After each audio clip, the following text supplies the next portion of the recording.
സ്വപുത്രനെ തന്നവൻ തൻ കൂടെല്ലാം നൽകാതിരിക്കുമോ? എന്നെ മാത്രം കണ്ടു സ്വർഗം വിട്ടവൻ എനിക്കായി കരുതാതിരിക്കുമോ? എനിക്കായി സ്വപുത്രനെ തന്നവൻ തൻ കൂടെല്ലാം നൽകാതിരിക്കുമോ? എന്നെ മാത്രം കണ്ടു സ്വർഗം വിട്ടവൻ എനിക്കായി കരുതാതിരിക്കുമോ? ഹല്ലേലൂയ സ്വർഗ്ഗത്തിൽ മുഴങ്ങട്ടെ, ഹല്ലേലൂയ എൻ ഹൃദയത്തിൽ ഉയരട്ടെ. ക്രൂശൻ സ്നേഹം മാത്രം എൻ്റെ ഉള്ളത്തിൽ കീർത്തനമായെന്നും നിലനിൽക്കട്ടെ. ഹല്ലേലൂയ സ്വർഗ്ഗത്തിൽ മുഴങ്ങട്ടെ, ഹല്ലേലൂയ എൻ ഹൃദയത്തിൽ ഉയരട്ടെ. ക്രൂശൻ സ്നേഹം മാത്രം എൻ്റെ ഉള്ളത്തിൽ കീർത്തനമായെന്നും നിലനിൽക്കട്ടെ.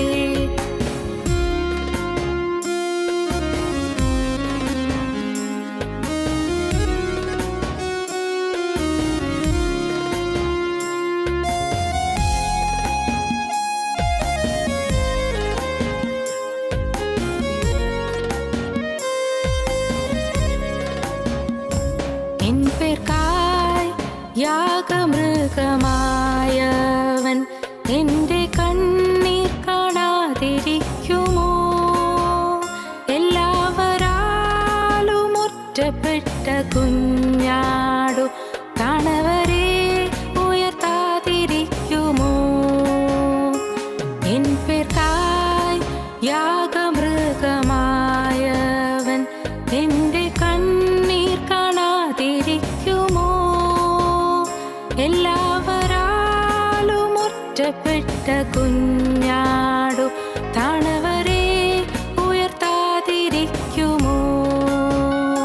ഹല്ലേലൂയ സ്വർഗ്ഗത്തിൽ മുഴങ്ങട്ടെ, ഹല്ലേലൂയ എൻ ഹൃദയത്തിൽ ഉയരട്ടെ. ക്രൂശൻ സ്നേഹം മാത്രം എൻ്റെ ഉള്ളത്തിൽ കീർത്തനമായെന്നും നിലനിൽക്കട്ടെ.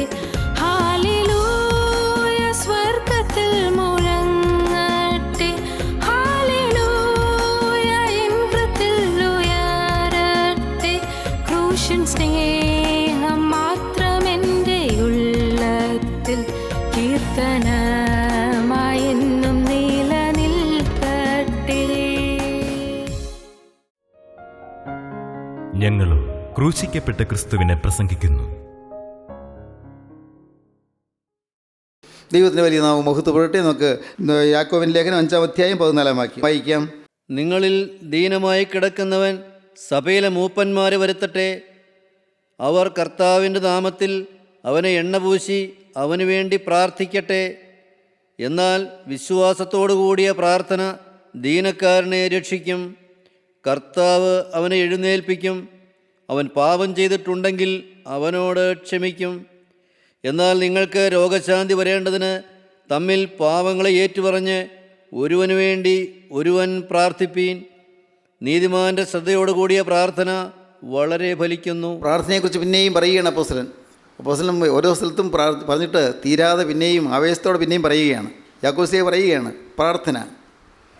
ഏതവസരത്തിലും പ്രാർത്ഥന. സഹോദരങ്ങളെ, നിങ്ങൾ പ്രാർത്ഥനാ ജീവിതം അനുഭവിക്കുന്നുണ്ടോ? പ്രാർത്ഥനാ ജീവിതം ഒരു സ്വന്തമായൊരു പ്രയർ ലൈഫ്, സ്വന്തമായൊരു പ്രാർത്ഥനാ ജീവിതം അത് നിങ്ങൾക്കുണ്ടോ? തീർച്ചയായും നിങ്ങളുടെ ജീവിതത്തിൽ അത് വേണം കേട്ടോ. കുറച്ച് സമയം നിങ്ങൾ വേറിട്ടിരിക്കണം. കുറച്ച് സമയം. അത് നിങ്ങൾക്ക് എത്ര സമയം എടുക്കാൻ പറ്റുന്നുള്ളൂ അത് നിങ്ങൾക്ക് തീരുമാനിക്കാം. നിങ്ങളുടെ ജോലിയുടെ കാര്യങ്ങളും ബന്ധപ്പാടുകളൊക്കെ ഉള്ളവരുണ്ടല്ലോ. എങ്കിലും വെറുതെ ഒരു ചടങ്ങായിട്ട് പ്രാർത്ഥിച്ച് പോകരുത്. കുറച്ച് സമയം നിങ്ങൾ quiet at the feet of Jesus. Be quiet at the feet of Jesus. യേശുക്രിസ്തുവിൻ്റെ പാദപീഠത്തിങ്കൽ നിശാന്തമായിരിക്കുക, ക്വയറ്റായിട്ടിരിക്കുക, നിശബ്ദമായിട്ടിരിക്കുക. ശാന്തമായിട്ടിരിക്കുക, ഉള്ളു തുറക്കുക. വീണ്ടും ഞാൻ പറയട്ടെ, ഹൃദയം തുറന്നുള്ള പ്രാർത്ഥന. നീതിമാൻ്റെ ശ്രദ്ധയോടുകൂടി പ്രാർത്ഥന വളരെ ഫലിക്കുന്നു. നീതിമാൻ്റെ പ്രാർത്ഥന വളരെ ഫലിക്കുന്നു. നാം നമ്മുടെ ജീവിതത്തിൽ നീതിമാനായി നിന്നുകൊണ്ട് വേണം പ്രാർത്ഥിക്കാൻ. മറക്കരുത്, നമ്മുടെ പാപങ്ങൾ മാറ്റിക്കളഞ്ഞുകൊണ്ട് വേണം പ്രാർത്ഥിക്കാൻ. ഒരു കാരണവശാലും പാപത്തിന് നമ്മുടെ ഹൃദയത്തിൽ ഇടം കൊടുക്കരുത്. ആരോടെങ്കിലും വൈരാഗ്യം വെച്ചുകൊണ്ട് പ്രാർത്ഥിച്ചാൽ പ്രാർത്ഥന ദൈവസന്നിധിയിൽ ചെല്ലുകയില്ല. ആരോടെങ്കിലും പരാതിയോ പരിഭവമോ വെച്ചുകൊണ്ട് പ്രാർത്ഥിച്ചാൽ പ്രാർത്ഥന ദൈവസന്നിധിയിൽ ചെല്ലുകയില്ല. ഭാര്യയോട് ഭയങ്കരമായ ദേഷ്യവും കലഹ സ്വഭാവവുമായി കുടുംബം കലക്കുന്ന മനുഷ്യൻ പ്രാർത്ഥിച്ചാൽ പ്രാർത്ഥന ദൈവസന്നിധിയിൽ ചെല്ലുകയില്ല. ഭാര്യ ഉപദ്രവിക്കുകയോ സാധുവിനെ മർദ്ദിക്കുകയോ മദ്യപിച്ച് കൂത്താടി വന്ന് അവളെ വേദനിപ്പിക്കുകയോ വിഷമിപ്പിക്കുകയോ ചെയ്തിട്ട് പ്രാർത്ഥിച്ചാൽ പ്രാർത്ഥന ദൈവസന്നിധിയിൽ ചെല്ലുകയില്ല. ആ മനുഷ്യൻ വന്ന് പള്ളിയിൽ വന്നു എത്ര രൂപ കാണിക്കിട്ടാലും അതൊന്നും ദൈവം സ്വീകരിക്കുകയില്ല. അതുപോലെ തന്നെ ഭർത്താവിനെ അനുസരിക്കാതെ തന്നിഷ്ടമായി ജീവിക്കുന്ന ഒരു സ്ത്രീ, അവൾ എത്ര പ്രാർത്ഥിച്ചാലും പ്രാർത്ഥന ദൈവസന്നിധിയിൽ ചെല്ലുകയില്ല. മരുമോളെ ഒരു സ്നേഹമായിട്ട് കാണാതെ മരുമോളെ ഏതോ ഒരു ശത്രുവിനെ പോലെ കാണുകയും ആ സാധു പെൺകുട്ടിയെ വിഷമിപ്പിക്കുകയും ചെയ്യുന്ന അമ്മ അവളുടെ ജീവിതത്തിൽ എത്ര പ്രാർത്ഥിച്ചാലും എത്ര കുമ്പിട്ടാലും എത്ര ഭജനം ചെയ്താലും എത്ര ഉപവാസം എടുത്താലും അതൊന്നും ദൈവസന്നിധിയിൽ ചെല്ലുകയില്ല. ദൈവത്തിന് സ്തോത്രം. വീണ്ടും പറയട്ടെ, ചില പെൺകുട്ടികൾ കല്യാണം കഴിച്ച് വന്നതിന് ശേഷം അമ്മയ്ക്ക് തീരാവേദന ഉളവാക്കുന്നവരുണ്ട്. തീരാവേദന കഠിനമാണ്, കഷ്ടമാണ്. മരുമോള് അമ്മായിയമ്മയെ പീഡിപ്പിക്കുന്നു, അമ്മായിയമ്മയെ വേദനിപ്പിക്കുന്നു. ദൈവത്തിന് സ്തോത്രം. ഭർത്താവ് എവിടെയെങ്കിലും ഒന്ന് പോയാൽ അമ്മയോട് കൂടെ ഒരുമിച്ച് പോകുന്നത് ഭാര്യയ്ക്ക് ഇഷ്ടമല്ല, അമ്മയെ കൊണ്ടുപോകുന്നത് ഇഷ്ടമല്ല. ഭർത്താവ് ഒരുപക്ഷെ ഒരു വീട്ടിൽ ഒരു എന്തെങ്കിലും ആവശ്യത്തിന് പോവുകയായിരിക്കും, അല്ലെങ്കിൽ ബന്ധപ്പെട്ട വീടുകളിൽ പോവുകയായിരിക്കും, അതല്ലെങ്കിൽ ഹോസ്പിറ്റലിൽ പോവുകയായിരിക്കും. ഈ മോളുള്ളതിന് പരാതിപ്പെടും, അവൾ വഴക്കുണ്ടാക്കും. എന്താ പറയുക, അങ്ങനെയൊക്കെയുള്ള വീടുകളുണ്ട്. നിങ്ങൾക്കിത് കേൾക്കുമ്പോൾ പുതുമ തോന്നും.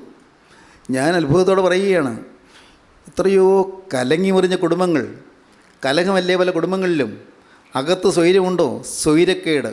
എന്നും പരാതികൾ, എന്നും പരിഭവങ്ങൾ, എന്നും യാതനകൾ, എന്നും ദുഃഖങ്ങൾ, എന്നും കണ്ണീര്. ഒരിക്കലും മുഖം തെളിയുകയില്ല, മുഖം വാടിയിരിക്കുന്നു.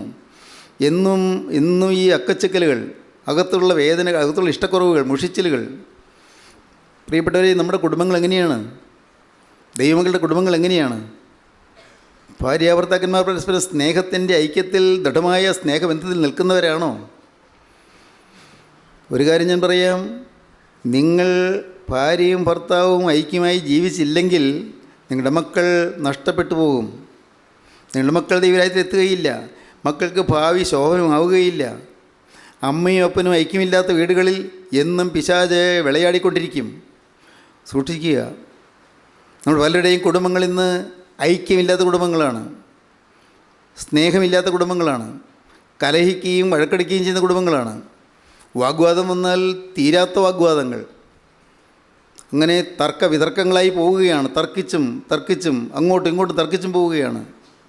ആര് ജയിക്കുമെന്നാണ് ചിന്ത. അവസാന വാക്ക് എൻ്റെ ആയിരിക്കണമെന്നാണ് രണ്ടുപേരുടെയും ചിന്ത. ഇങ്ങനെയുള്ള കുടുംബങ്ങളൊക്കെ ഉണ്ട്. ഇപ്പോൾ ഇവിടെ ഇരിക്കുമ്പോൾ നാം എല്ലാവരും ഭക്തിയുള്ളവരാണ്, ഭയഭക്തിയുള്ളവരാണ്, സ്നേഹമുള്ളവരാണ്. ഇപ്പോൾ ഇവിടെ ഇരിക്കുമ്പോൾ നമ്മുടെ കയ്യിൽ വേദപുസ്തകമുണ്ട്, ശരി. പക്ഷേ ഞാൻ പറയട്ടെ, അനേക അഗ്നിഗോളങ്ങളാണ്, അഗ്നിപർവ്വതങ്ങളാണ്. ഉള്ളവെങ്ങനെ എരിഞ്ഞിരിക്കുകയാണ്, എരിഞ്ഞ് തീ എരിയുന്നത് പോലെ എരിയുന്ന ഹൃദയങ്ങൾ. ദൈവത്തിന് സ്തോത്രം. എൻ്റെ സഹോദരങ്ങളെ, നിങ്ങളോട് പറയട്ടെ, ഇതെല്ലാം മാറിക്കിട്ടും. വേണമെങ്കിൽ മാറിക്കിട്ടും. നീതിമാൻ്റെ ശ്രദ്ധയോടെ പ്രാർത്ഥന വളരെ ഫലിക്കും. നീതിമാനായി നിൽക്കണം, പാവമില്ലാതെ നിൽക്കണം. ദൈവം പ്രാർത്ഥന കേൾക്കും. കുടുംബത്തിൽ സ്വൈര്യം തരും, നിങ്ങളുടെ കുടുംബത്തിൽ സ്നേഹം തരും, നഷ്ടപ്പെട്ടതെല്ലാം തിരികെ തരും, നഷ്ടപ്പെട്ട സൗഭാഗ്യം തിരികെ തരും. എൻ്റെ സഹോദരങ്ങളെ, നിങ്ങൾ കേൾക്കൂ. നഷ്ടപ്പെട്ട പലതുമുണ്ട് നോക്ക്. നഷ്ടപ്പെട്ട ധനമുണ്ട്, നഷ്ടപ്പെട്ട സ്നേഹമുണ്ട്, നഷ്ടപ്പെട്ട വിശ്വാസമുണ്ട്, നഷ്ടപ്പെട്ട വിശുദ്ധിയുണ്ട്. നഷ്ടപ്പെട്ടതെല്ലാം തിരികെ തരും. എന്തെല്ലാം നഷ്ടപ്പെട്ടുവോ? നഷ്ടപ്പെട്ട ആത്മീയ കാഴ്ചപ്പാടുകളുണ്ട്. എന്തെല്ലാം നഷ്ടപ്പെട്ടുവോ? എന്തെല്ലാമാണ് നഷ്ടപ്പെട്ടത്? ഒന്ന് തിരിഞ്ഞു നോക്കൂ. നഷ്ടപ്പെട്ട കണക്കുകൾ എഴുതിയാൽ തീരുമോ? ധാരാളം നഷ്ടങ്ങൾ, നഷ്ടങ്ങൾ, തീരാത്ത നഷ്ടങ്ങൾ, ഒരിക്കലും നികത്താനാവാത്ത നഷ്ടങ്ങൾ. ദൈവത്തിന് സ്തോത്രം. നഷ്ടപ്പെട്ടത്. എന്നാൽ കർത്താവ് പറയുന്നു, നഷ്ടപ്പെട്ടതെല്ലാം ഞാൻ നിങ്ങൾക്ക് തിരികെ തരാം. നഷ്ടപ്പെട്ടതെല്ലാം തിരികെ തരും. എന്ത് വേണം? ഒറ്റയ്ക്കൊരു കാര്യം മാത്രം, ഒറ്റയ്ക്കൊരു കാര്യം. നിങ്ങൾ ഈ നിമിഷം മുതൽ ഒരു പുതിയ ആളായി ജീവിക്കുമെന്ന് നിങ്ങൾ തീരുമാനിക്കണം. മനസ്സറിഞ്ഞൊരു പാപം വരികയിൽ നിങ്ങൾ തീരുമാനിക്കണം. വന്നുപോയ പാപങ്ങൾ കർത്താവേ നീ എന്നോട് ക്ഷമിക്കാൻ ഞാൻ എന്ത് ചെയ്യുമെന്ന് പറയണം. എൻ്റെ പാപങ്ങൾ നീ എന്നോട് ക്ഷമിക്കണമേ എന്ന് പറയണം. നിങ്ങൾക്ക് തോന്നും സാറേ ഇതല്ലേ എന്നും കേൾക്കുന്നത്. മക്കളെ, ഇത് തന്നെയാണ് നിങ്ങളെന്നും കേൾക്കുന്നത്. പക്ഷേ ഇത് പറഞ്ഞിട്ട് തീരുന്നില്ല. നിങ്ങളോട് വളരെ സ്നേഹത്തോടെയാണ് പറയുന്നത്, ഞാൻ വിനയത്തോടെയാണ് പറയുന്നത്, വളരെ ആദരവോടെയാണ് പറയുന്നത്. അത് തന്നെ വീണ്ടും പറയട്ടെ, നിങ്ങളെക്കുറിച്ച് എനിക്ക് വളരെ ആദരവാണ്. ആ ആദരവോടുകൂടി തന്നെയാണ് ഞാൻ പറയുന്നത്, അല്ലാതെ നിങ്ങൾ തരതാഴ്ത്തിയല്ല പറയുന്നത്. പക്ഷേ നിങ്ങളുടെ പലരുടെയും കുടുംബങ്ങൾ നരകമാണ്. കുടുംബം നരകമാണ്. കുടുംബം സ്വർഗമാകണ്ടേ?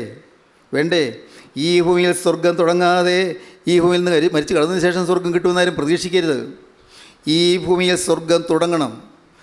സ്വർഗം എന്താണ്? സ്നേഹമാണ്. സ്നേഹം. കുടുംബം സ്നേഹം. സ്നേഹത്താൽ നിറയണം നമ്മുടെ കുടുംബങ്ങൾ. തെറ്റുകൾ ക്ഷമിക്കണം, തെറ്റുകൾ പൊറുക്കണം, കണ്ണുമടച്ച് ക്ഷമിച്ചേക്കണം. ദൈവത്തിന് സ്തോത്രം. നീ ക്ഷമിക്കുവീൻ, എന്നാൽ നിനക്കും ക്ഷമിക്കപ്പെടും. Forgive and you shall be forgiven. നീ ക്ഷമിച്ചു കൊടുക്കൂ, അപ്പോൾ യു ഷാൽ ബി ഫർഗിവൺ. നിനക്ക് ക്ഷമ കിട്ടും. ദൈവത്തിന് സ്തോത്രം. ക്ഷമിക്കാൻ തയ്യാറാകണം, മറക്കാൻ തയ്യാറാകണം, കണ്ണുമടച്ച് മറക്കണം. എന്ന് പറഞ്ഞാൽ എന്താ? വെറുതെ കണ്ണുടച്ച് കാണിക്കാനല്ല. നമ്മുടെ ജീവിതത്തിൽ ഒരു വ്യവസ്ഥയുമില്ലാതെ എല്ലാം കഴിഞ്ഞതെല്ലാം മറക്കാൻ സാധിക്കണം. ആരോടും പകയില്ല, ആരോടും വിദ്വേഷമില്ല, ആരോടും മുൻവിധിയില്ല. എൻ്റെ ദൈവമേ, ആരോടും മുഷിച്ചിലില്ല. ദൈവത്തിന് സ്തോത്രം. ഹൃദയം അച്ചസ്ഫടിക സംകാശം എന്ന് പറഞ്ഞാൽ എന്താണ്? നല്ല നല്ല തെളിഞ്ഞ സ്ഫടികം പോലെ, തെളിഞ്ഞ സ്ഫടികം പോലുള്ള ഹൃദയം. ഹൃദയം എപ്പോഴും ശുദ്ധം, നിർമ്മലം. ദൈവത്തിന് സ്തോത്രം. ഈ അനുഭവത്തിലേക്ക് വരാൻ നിങ്ങൾക്ക് ആഗ്രഹമുണ്ടോ? അപ്പോസ്തലൻ പറയുകയാണ്, നീതിമാന സത്യയോടെ പ്രാർത്ഥന വളരെ ഫലിക്കുന്നു. സ്തോത്രം. നീതിമാനായി നിൽക്കണം. അതൊരു വെല്ലുവിളിയായിട്ട് നിങ്ങൾ നിൽക്കൂ. ഞാനൊരു നീതിമാനായിരിക്കും. സങ്കീർത്തനം 55:22 വായിക്കുമ്പോൾ കാണാം, നിൻ്റെ ഭാരം യഹോവയുടെ മേൽ വെച്ചുകൊള്ളുക, അവൻ നിന്നെ പുലർത്തും. നീതിമാൻ കുലുങ്ങിപ്പോകുവാൻ അവൻ ഒരു നാൾ സമ്മതിക്കുകയില്ല. സത്യമാണിത്. നീതിമാനായി നിൽക്കാമോ? മനുഷ്യൻ എന്തും പറഞ്ഞുകൊള്ളട്ടെ, മനുഷ്യൻ ആക്ഷേപിച്ചു കൊള്ളട്ടെ, ആത്മീയ നിലവാരത്തെക്കുറിച്ച് മനുഷ്യർ വല്ലതും പല കിംവദന്തികൾ വരുത്തിക്കൊള്ളട്ടെ, സാരമില്ല, ഒരു കുഴപ്പമില്ല. ആരെങ്കിലുമൊക്കെ തെറ്റിദ്ധരിച്ചു കൊള്ളട്ടെ, ഒരു കുഴപ്പമില്ല. എന്താണ് വേണ്ടത്? നീ നീതിമാനായി നിൽക്കുക. നിൻ്റെ ഭാരം യഹോവയുടെ മേൽ വെച്ചുകൊള്ളുക, അവൻ നിന്നെ പുലർത്തും. നീതിമാൻ കുലുങ്ങി പോകുവാൻ അവനൊരു നാളും സമ്മതിക്കുകയില്ല. നീതിമാൻ കുലുങ്ങി പോകാൻ സമ്മതിക്കുകയില്ല. നീതിമാനായി നിൽക്കുക, കുറ്റമറ്റവനായി നിൽക്കുക, നീതിയുള്ളവനായി നിൽക്കുക, മുഖപക്ഷമില്ലാതെ നിൽക്കുക, പക്ഷഭേദമില്ലാതെ നിൽക്കുക, സ്നേഹം മാത്രം ഹൃദയത്തിൽ നിറഞ്ഞു നിൽക്കുക. ഹൃദയത്തിൽ നിറഞ്ഞ സ്നേഹം. ദൈവത്തിന് സ്തോത്രം. ദൈവത്തിൻ്റെ വലിയ നാമം മഹത്വപ്പെടട്ടെ. ദൈവത്തിന് സ്തോത്രം. അപ്പോസ്തലനായ പൗലോസ് ചില ഭാഗങ്ങളിൽ, ലേഖനങ്ങളിൽ, പ്രത്യേകിച്ച് 2 കൊരിന്ത്യർക്ക് എഴുതിയ 2-ാമത്തെ ലേഖനം 2 കൊരിന്ത്യർ 10-ാം അധ്യായത്തിൽ അപ്പോസ്തലനായ പൗലോസ് വളരെ കർക്കശമായി കൊരിന്ത്യരോട് സംസാരിക്കുന്നുണ്ട്. കർക്കശമായി വെച്ചാൽ വളരെ ക്രൂരമായിട്ട് നമുക്ക് തോന്നാം, അതുപോലെ കഠിനമായിട്ടാണ് സംസാരിക്കുന്നത്. പക്ഷേ അപ്പോസ്തലൻ സംസാരിക്കുന്നത് വായിച്ച് വരുമ്പോൾ കാണാൻ അപ്പോസ്തലൻ്റെ ഹൃദയം മിടിക്കുന്നു. എന്ത്? ഹൃദയം വിങ്ങുന്നു സ്നേഹം കൊണ്ട്. കർക്കശമായി പറയുമ്പോഴും സ്നേഹമാണ് അകത്ത്, കഠിനമായി സംസാരിക്കുമ്പോഴും സ്നേഹമാണ് അകത്ത്. വളരെ വളരെ ക്രൂരമാണെന്ന് തോന്നും, പക്ഷേ സ്നേഹമാണ് അകത്ത്. സ്നേഹം മനുഷ്യൻ തിരിയേണ്ടതിനുള്ളതായ സ്നേഹം. അപ്പോസ്തലനായ പൗലോസിൻ്റെ ഹൃദയത്തിൽ സ്നേഹം നിറഞ്ഞാണ് ശാസനകൾ, സ്നേഹം നിറഞ്ഞാണ് ശിക്ഷണങ്ങൾ, സ്നേഹം നിറഞ്ഞാണ് തർജ്ജനങ്ങൾ. ദൈവത്തിന് സ്തോത്രം. നീതിമാൻ്റെ ശ്രദ്ധയോടുകൂടി പ്രാർത്ഥന വളരെ ഫലിക്കുന്നു. നീതിമാനായിരിക്കുക. ദൈവത്തിന് സ്തോത്രം. ഭാരങ്ങൾ കർത്താവ് ഏറ്റെടുക്കണമെങ്കിൽ ഞാൻ നീതിമാനായിരിക്കണം. എൻ്റെ ജീവിതത്തിലെ എല്ലാ നീതിയോടും ഞാൻ മാറ്റണം. എങ്ങനെ മാറ്റും? എനിക്കെടുത്ത് മാറ്റാൻ പറ്റുമോ? എൻ്റെ ജീവിതത്തിലെ ഏതെങ്കിലും അഴുക്കുകൾ എടുത്തെടുത്ത് മാറ്റാൻ പറ്റുമോ? പെറുക്കിയെടുത്ത് മാറ്റാൻ പറ്റുമോ? ഇല്ല. എനിക്കൊരു കാര്യം ചെയ്യാൻ പറ്റും. എന്ത് ചെയ്യാം? പാപങ്ങൾ ഏറ്റുപറഞ്ഞ് പ്രാർത്ഥിപ്പീൻ. ഒന്നുകൂടി വായിക്കാം. പാപങ്ങൾ ഏറ്റുപറഞ്ഞ് പ്രാർത്ഥിപ്പീൻ. എന്നാൽ വിശ്വാസത്തോടു കൂടിയ പ്രാർത്ഥന ദീനക്കാരനെ രക്ഷിക്കും. കർത്താവിനെ എഴുന്നേൽപ്പിക്കും. അവൻ പാപം ചെയ്തിട്ടുണ്ടെങ്കിൽ അവനോട് ക്ഷമിക്കും. എന്നാൽ നിങ്ങൾക്ക് രോഗശാന്തി വരേണ്ടതിന് തമ്മിൽ പാപങ്ങളെ ഏറ്റുപറഞ്ഞ് ഒരുവന് വേണ്ടി ഒരുവൻ പ്രാർത്ഥിപ്പീൻ. പാപങ്ങൾ ഏറ്റുപറയണം, മടിക്കരുത്. വേദപുസ്തകം പറയുന്നു, ലംഘനങ്ങളെ മറയ്ക്കുന്നവന് ശുഭം വരികയില്ല, അവ ഏറ്റുപറഞ്ഞ് ഉപേക്ഷിക്കുന്നതിനോ കരുണ ലഭിക്കും. സദൃശവാക്യങ്ങളുടെ പുസ്തകം 28-ാം അധ്യായം 12-ാം വാക്യം. ലംഘനങ്ങൾ മറയ്ക്കുന്നതിന് ശുഭം വരികയില്ല, അവ ഏറ്റുപറഞ്ഞ് ഉപേക്ഷിക്കുന്നതിനോ കരുണ ലഭിക്കും. 1 യോഹന്നാൻ 1-ാം അധ്യായം 7-ാം വാക്യം മുതൽ, നാം നമ്മുടെ പാപങ്ങൾ ഏറ്റുപറയുന്നുവെങ്കിൽ അവൻ നമ്മോട് പാപങ്ങളെ ക്ഷമിച്ച് സകല അനീതി പോക്കി നമ്മെ ശുദ്ധീകരിപ്പാൻ തക്കവണ്ണം വിശ്വസ്തനും നീതിമാനുമാകുന്നു. സഹോദരങ്ങളെ, ഞാൻ ചോദിക്കട്ടെ, ഒരു സത്യകുംഭസാരം നിങ്ങൾ നടത്തിയിട്ടുണ്ടോ? സത്യകുംഭസാരം, ഉള്ളു തുറന്നുള്ളൊരു കുംഭസാരം. ദൈവത്തിന് സ്തോത്രം. തകർന്ന ഹൃദയത്തോടൊരു കുംഭസാരം, തെറ്റുപറ്റിയല്ലോ കർത്താവേ എന്നുള്ള വിളിയോടൊരു കുംഭസാരം. ആദ്യം ദൈവസന്നിധിയിലിരുന്ന് അനുദപിക്കുന്നു, ദൈവസന്നിധിയിലിരുന്ന് അനുദപിച്ച് പ്രാർത്ഥിക്കുന്നു, കർത്താവേ ക്ഷമിക്കണമെന്ന് പ്രാർത്ഥിക്കുന്നു. ഓരോ പാപവും കണ്ടുപിടിക്കുന്ന പാവങ്ങൾ ഓരോന്നോരോന്ന് കർത്താവിനോട് നേരിട്ട് ഏറ്റുപറയുന്നു. കർത്താവേ ഇന്ന് വന്നുപോയി എനിക്ക് ക്ഷമിച്ചു തരണമേ എന്ന് പ്രാർത്ഥിക്കുന്നു. ആ പാവങ്ങളെല്ലാം കർത്താവായ യേശുക്രിസ്തുവിൻ്റെ തിരക്തത്താൽ കഴുകി തരണമേ എന്ന് യാചിക്കുന്നു. എന്നാൽ അതുകൊണ്ട് കാര്യം തീരുന്നില്ല. നാം അഭിഷിക്തൻ്റെ അടുക്കൽ, ദൈവത്തിൻ്റെ ആത്മാവുള്ള ദൈവപുരുഷൻ്റെ അടുക്കൽ നാം ചെന്ന് നമ്മുടെ പാവങ്ങൾ ഏറ്റുപറയുന്നു. ദൈവത്തിന് സ്തോത്രം, ദൈവത്തിന് സ്തോത്രം. ഞാൻ പറയുന്ന ഓരോ വാക്കും ഗൗരവമുള്ള വാക്കുകളാണ്. നാം ഒരു അഭിഷിക്തൻ്റെ അടുക്കൽ, ദൈവത്തിൻ്റെ ആത്മാവുള്ള ഒരു അഭിഷിക്തൻ്റെ അടുക്കൽ ചെന്ന് നമ്മുടെ പാവങ്ങൾ ഏറ്റുപറയുന്നു. ദൈവത്തിന് സ്തോത്രം. പ്രിയപ്പെട്ടവരെ, പാവങ്ങൾ ഏറ്റുപറയുമ്പോൾ കർത്താവ് നമ്മുടെ പാവങ്ങൾ ക്ഷമിച്ചു തരും. അഭിഷിക്തനല്ല ക്ഷമിക്കുന്നത്, ദൈവത്തിൻ്റെ ആത്മാവുള്ള ദൈവപുരുഷനല്ല ക്ഷമിക്കുന്നത്, അത് ദൈവത്തിൻ്റെ പരിശുദ്ധാത്മാവാണ് ക്ഷമിക്കുന്നത്. നാം നമ്മുടെ പാവങ്ങൾ ഏറ്റുപറയുന്നുവെങ്കിൽ അവൻ നമ്മുടെ പാവങ്ങളെ ക്ഷമിച്ച് സകല അനീതിയും പോക്കി നമ്മെ ശുദ്ധീകരിപ്പാൻ തക്കവണ്ണം വിശ്വസ്തനും നീതിമാനുമാകുന്നു. യോശുവയുടെ പുസ്തകം 7-ാം അധ്യായം 19-ാം വാക്യം വായിക്കാം. യോശുവ ആഖാനോട്, മകനെ, ഇസ്രായേലിൻ്റെ ദൈവമായ യഹോവയ്ക്ക് മഹത്വം കൊടുത്ത് അവനോട് ഏറ്റുപറക, നീ എന്ത് ചെയ്തുവെന്ന് പറക, എന്നോട് മറച്ചു വയ്ക്കരുത് എന്ന് പറഞ്ഞു. ദൈവത്തിന് സ്തോത്രം. യോശുവ പറയുകയാണ്, മകനെ, ആഖാനോട് പറയുകയാണ്. മോഷ്ടിച്ച സ്വഭാവമുള്ള ആഖാനെ മുൻപിൽ വിളിച്ചു നിർത്തിക്കൊണ്ട് യോശുവ പറയുകയാണ്, ആഖാൻ്റെ മേലുള്ള പാവം അത് ആഖാൻ മാത്രമേ അറിഞ്ഞിട്ടുള്ളൂ, പക്ഷേ സ്വർഗത്തിലെ ദൈവം അറിഞ്ഞിട്ടുണ്ട്. അത് ദൈവം തൻ്റെ പ്രവാചകനായ, തൻ്റെ മഹത്വമേറിയ ശുശ്രൂഷകനായ യോശുവയ്ക്ക് കാണിച്ചു കൊടുത്തു. യോശുവ ആഖാനെ വിളിച്ചടുത്ത് നിർത്തി, മകനെ, ഇസ്രായേലിൻ്റെ ദൈവമായ യഹോവയ്ക്ക് മഹത്വം കൊടുക്കുക, അവനോട് ഏറ്റുപറയുക, നീ എന്ത് ചെയ്തു എന്ന് പറയുക, എന്നോട് നീ മറച്ചു വയ്ക്കരുത്. യഹോവയ്ക്ക് മഹത്വം കൊടുക്കുക, ദൈവത്തിനാണ് മഹത്വം. എന്നിട്ടോ നീ എന്ത് ചെയ്തു എന്നാണ് നീ പറയേണ്ടത്. യഹോവയോട് ഏറ്റു പറയുന്നതിന് മുമ്പ് ഓരോന്നോരോന്ന്, ഞാൻ പാവം ചെയ്തു പോയി എന്ന് പറഞ്ഞാൽ പോരാ, ഞാൻ എല്ലാ പാവം ചെയ്തു പോയി എന്ന് പറഞ്ഞാൽ പോരാ. പ്രിയപ്പെട്ടവരെ, അങ്ങനെ പറയുന്ന ആളുകളുണ്ട്. എല്ലാ പാവവും ഞാൻ ചെയ്തു പോയി, അതല്ല ഏറ്റുപറച്ചിൽ. നേരെ മറിച്ച് ഇന്ന പാവം ഇന്ന വിധത്തിൽ ഇന്നടത്ത് വെച്ച് ചെയ്തു, അതിൻ്റെ പശ്ചാത്തലത്തോടുകൂടി അതിൻ്റെ സാഹചര്യത്തോടുകൂടി ഇതായിട്ട് പറയണം. സമയമെടുക്കും, ഏറ്റുപറയണം. ദൈവത്തിന് സ്തോത്രം. പ്രിയപ്പെട്ടവരെ, അങ്ങനെ പാവം ഓരോന്നോരോന്നായി തന്നെത്താൻ കണ്ടുപിടിച്ച് ദൈവത്തോട് ഏറ്റു പറയുന്നു. അതിനുശേഷം ദൈവപുരുഷൻ്റെ അടുക്കൽ വന്ന് പാപങ്ങൾ തുറന്നു പറയുന്നു. നീ എന്ത് ചെയ്യുന്നു? യഹോവയോട് ഏറ്റു പറയുക, എന്നോട് നീ മറച്ചു വയ്ക്കരുത്. ദൈവപുരുഷനോട് നീ മറച്ചു വയ്ക്കരുത്. ദൈവത്തിൻ്റെ ആത്മാവുള്ള ദൈവപുരുഷനോട് നീ മറച്ചു വയ്ക്കരുത്. മറച്ചു വെച്ചാൽ നിനക്കൊരു പാവം കൂടി കൂടുകയായിരിക്കും. നീ പാവങ്ങളെല്ലാം നിന്നിൽ നിന്ന് മാറുകയില്ല, എല്ലാ പാവവും നിൻ്റെ മേൽ നിൽക്കുകയും ചെയ്യും.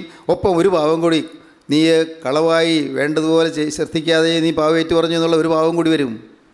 അതുകൊണ്ട് നീ അങ്ങനെ യഹോവയ്ക്ക് മഹത്വം കൊടുത്ത് നീ യഹോവയോടേറ്റ് പറയുക. നീ യഹോവയ്ക്ക് മഹത്വം കൊടുത്ത് എന്ത് ചെയ്തു എന്ന് പറയുക. നീ യഹോവയ്ക്ക് മഹത്വം കൊടുത്ത് എന്നോട് നീ ഏറ്റു പറയുക. ദൈവത്തിന് സ്തോത്രം. ആഖാനോട് യോശുവ പറഞ്ഞ വാക്കുകളാണ്. പാവം ഏറ്റുപറയണം, ഏറ്റുപറഞ്ഞ് ഉപേക്ഷിക്കണം. ദൈവത്തിന് സ്തോത്രം. ഇതുവരെയും അങ്ങനെ അനുഭവം കിട്ടാത്തവരാരെങ്കിലും ഉണ്ടോ?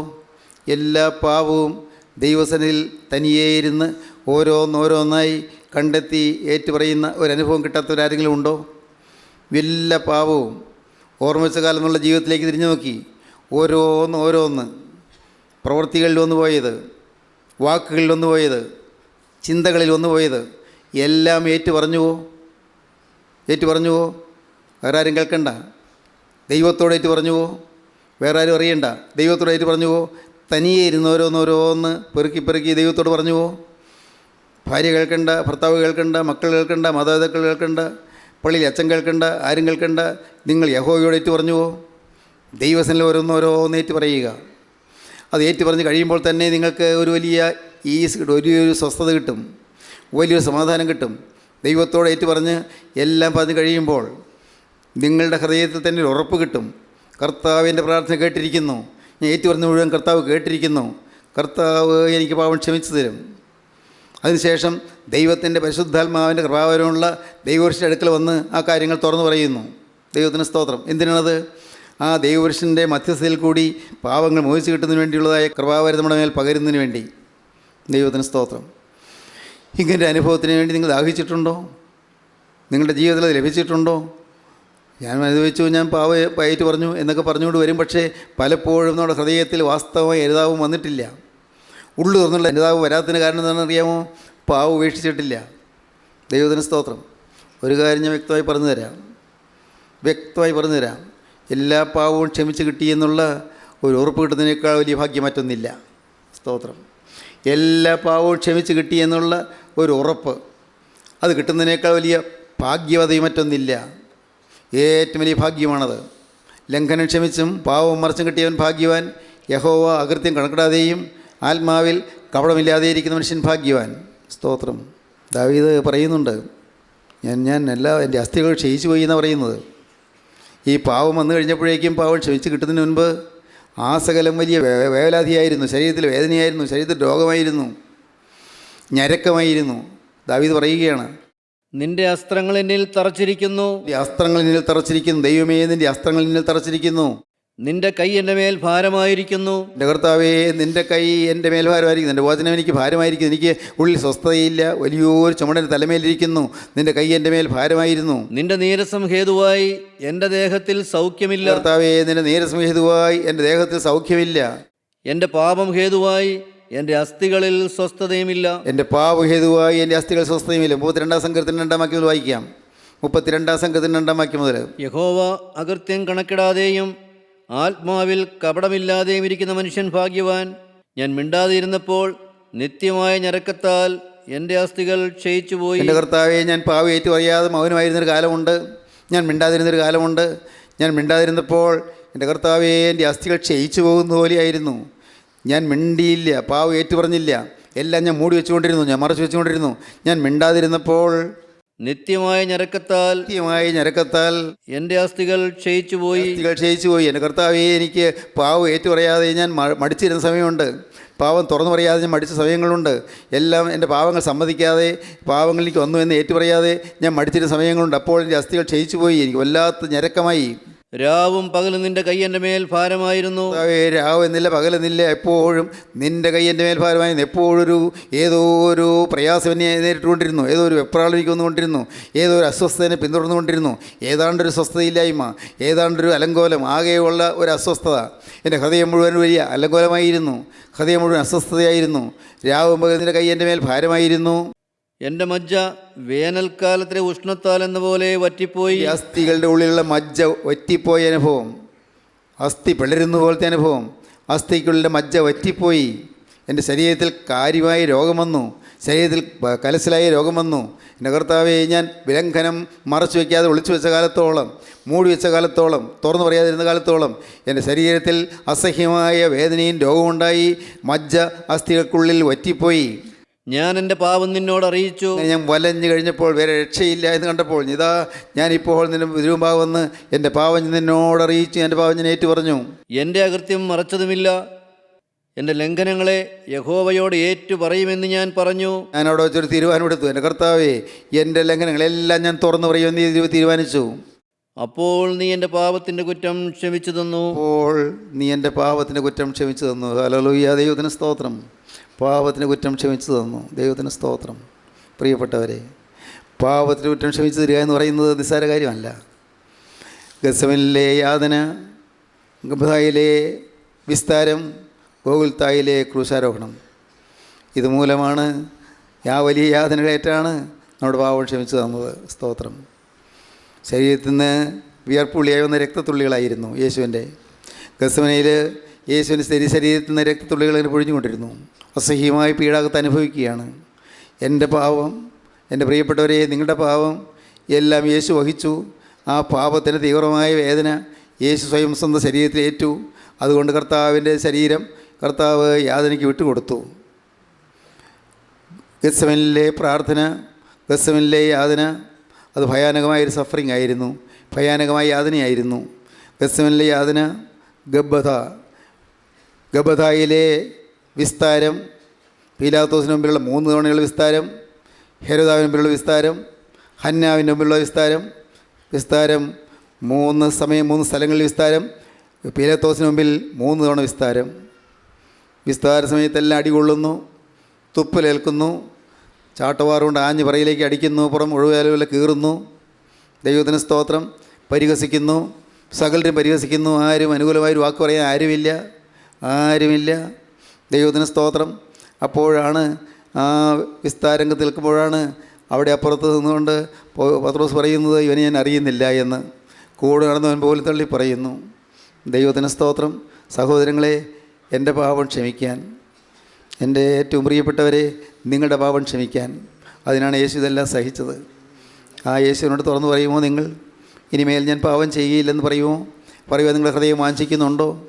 എൻ്റെ സഹോദരങ്ങളെ, നിങ്ങൾ ഓരോരുത്തരും ഇപ്പോൾ ഇരിക്കുന്ന ഇരിപ്പിൽ ദൈവത്തോട് പറയണം, എനിക്ക് വേണ്ടി ഈ യാതനയേറ്റുപടഞ്ഞ എൻ്റെ കർത്താവായ യേശുവേ, എനിക്ക് വേണ്ടി ഈ പീഡയേറ്റു വലഞ്ഞ എൻ്റെ യേശുനാഥ, ഇപ്പോൾ ഞാനിതാ എന്നെ നിൻ്റെ കരങ്ങളിലേക്ക് തരികയാണ്. എൻ്റെ കർത്താവേ, എൻ്റെ ഉള്ളത്തിലേക്ക് നീ ഇപ്പോൾ ഒന്ന് എഴുന്നള്ളി വരണം. എൻ്റെ സകല പാപങ്ങളും ഞാൻ ഏറ്റു പറയും. എല്ലാ പാവവും ഒന്നൊഴിയാതെ ഞാൻ തനിയെ ഇരുന്ന് കണ്ടുപിടിച്ച് ഞാൻ ഏറ്റു പറയും. കർത്താവേ, എൻ്റെ പാവത്തെ ഓർത്ത് ഞാൻ അനുദപിക്കും. ഇനിമേൽ ഞാൻ പുതിയ ജീവിതം നയിക്കും. കർത്താവേ, നീ ഇപ്പോൾ മനസ്സലിഞ്ഞ് എന്നോട് കരുണ ചെയ്ത് എൻ്റെ ഈ ഹൃദയത്തിലേക്ക് ഒന്ന് കടന്നു വരണം. എൻ്റെ ഹൃദയത്തിലേക്ക് നീ എഴുന്നള്ളി വരണം. കർത്താവേ, എന്നോട് നീ കരുണ തോന്നണമേ. എന്നോട് നീ മനസ്സലിയണമേ. എന്നെ നിൻ്റെ കരം വെച്ച് അനുഗ്രഹിക്കണമേ. സ്നേഹം നിറഞ്ഞ ഞങ്ങളുടെ വാഴ്ത്തപ്പെട്ട കർത്താവേ, ഞങ്ങളുടെ ജീവനുള്ള ദൈവമേ, ഈ നല്ല സമയത്തിനായി ഞങ്ങൾ നിന്നെ സ്തുതിക്കുന്ന കർത്താവേ, അവിടെ നിങ്ങളുടെ കൂടെ തന്നെ ഉള്ളതിനായി നന്ദിയോടെ സ്തോത്രം. അവിടുന്ന് കൂടെ നിന്ന് മാറാതെ നിൽക്കുന്നതിനായി നന്ദിയോടെ സ്തോത്രം. അവിടെ തൃപ്പാദം ചുംബിപ്പാൻ ഞങ്ങൾക്ക് കൃപ തന്നതിനായി നന്ദിയോടെ സ്തോത്രം. അപ്പോൾ എല്ലാവരെയും അനുഗ്രഹിക്കണമേ, കൃപകളാൽ നിറയ്ക്കണമേ, എല്ലാ നന്മകളാലും എതിരേൽക്കണമേ, തിരുനാമം മഹത്വപ്പെടുത്തണമേ. യേശു ക്രിസ്തുവിൻ്റെ സ്നേഹം നിറഞ്ഞ നാമത്തിൽ തന്നെ ആമീൻ. ഹല്ലേലൂയ. സ്തോത്രം.